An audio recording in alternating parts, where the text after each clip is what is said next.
solid offensive line you're going against.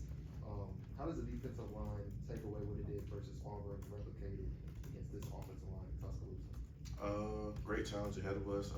I think we have to earn our right to win in practice today. I think we start by having a tough Tuesday practice today.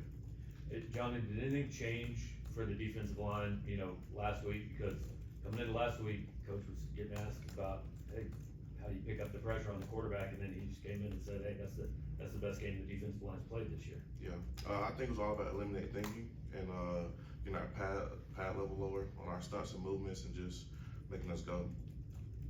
Johnny, when you look at the game Zion was able to have, what was your biggest takeaway from his game?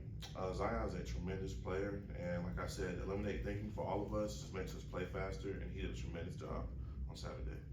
When you say eliminate thinking, can you explain that a little? Because coach said kind of the same thing after the A&M game. You got to quit overanalyzing everything. What's that mean exactly? D linemen don't think, but I would say really just cutting down a play sheet, letting us get calls we're comfortable with, and just letting us play free. You faced dual threat quarterbacks, it seems like all year. What makes scheming for Jalen a little bit different than those other guys?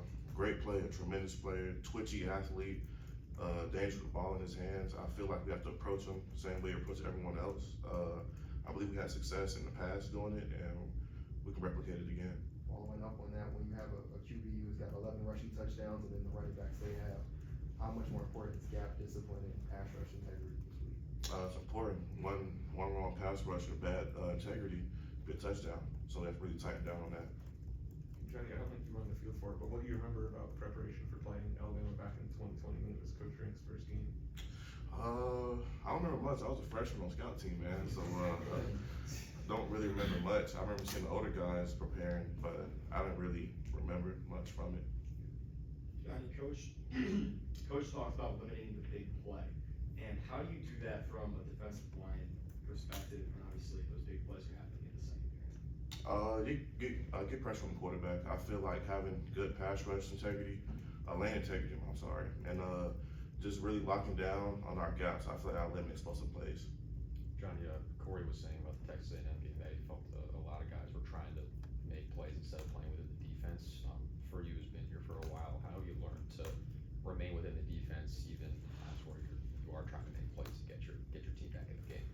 I feel like it comes down to knowing the playbook and knowing your opportunity to try to make plays.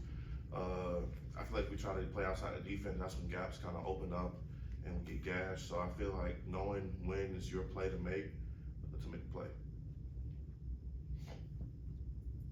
Johnny, just looking back to Saturday a little bit, where were you when you first noticed that Brady Cook was back on the second? I was actually sitting down and I seen number 12 run by, but I didn't think it was Brady. I thought it was Dre Norwood. I'm like, where is Dre going? But then I heard the crowd start cheering. I said, there's no way Brady's back out here. It was unbelievable to me. I can't believe he came back out. Have you ever seen a story like that? I haven't. From a football game. What did that do for you in the morning when you did realize it was Brady? He was heading back into that game. Obviously the crowd got pumped. We got pumped. It was like a movie. I mean, it was an unreal experience. I've never seen nothing like that in football before. Leaving from the hospital, coming back to the field, that's crazy to me. Been around him 4 or 5 years now. Have you ever seen him run as fast as he was running when he passed you there? Nah, actually, I'm pretty sure his GPS hit at least 22 was running back on the field. We've seen from Ja'Kai Lane, especially in light of the injuries to Darren Smith early in the season and Joe Moore. I think we have great depth, and I've always believed in Ja'Kai. Ja'Kai's a tremendous player. He does it in practice, so I knew he could do it in the game.